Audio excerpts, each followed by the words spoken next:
নমস্কার বন্ধুরা, আমি আজকে ফুলকপির পাকোড়া বানিয়ে নিলাম। পাকোড়াগুলি কিভাবে বানিয়েছি পুরো ভিডিওটা দেখার জন্য আমার সাথে থাকবেন। দারুণ টেস্টি ফুলকপির পাকোড়া। ফুলকপিগুলি ছোটো ছোটো করে কেটে নিয়েছি, ভালো করে ধুয়ে লবণ দিয়ে কিছুক্ষণ সময়ের জন্য ভাপিয়ে নেব।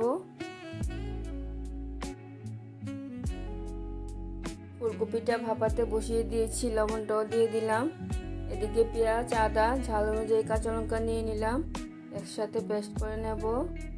জল ছাড়া পেস্ট করে নিয়েছি। ফুলকপিটাও ভাপানো হয়ে গেছে, জলটা ঝরিয়ে নেব।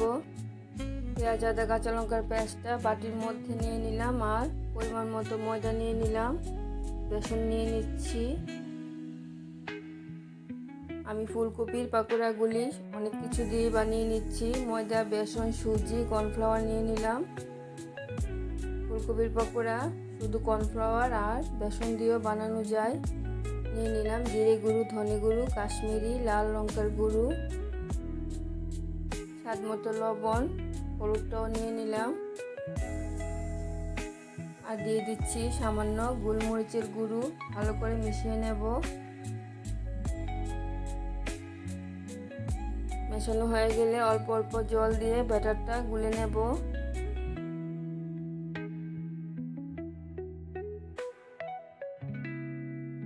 ব্যাটারটা ভালো করে গুলে নিয়েছি, এরকম ঘন হয়েছে। আর একটু জল দিয়ে পাতলা করে নেব। এরকম পাতলা করে নিয়েছি।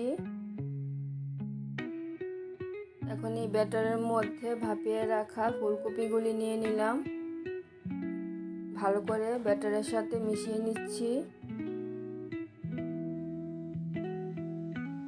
ফুলকপিগুলি ব্যাটারের সাথে ভালো করে মেশানো হয়ে গেছে। এখন কড়াই বসিয়ে দিয়েছি, কড়াইয়ের মধ্যে রিফাইন্ড তেল দিয়ে দিলাম।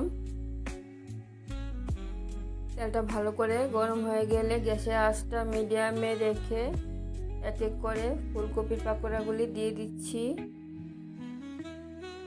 তোমরা হয়তো অনেকেই ভাবছো গরমের মধ্যে ফুলকপির পাকোড়া খাচ্ছি।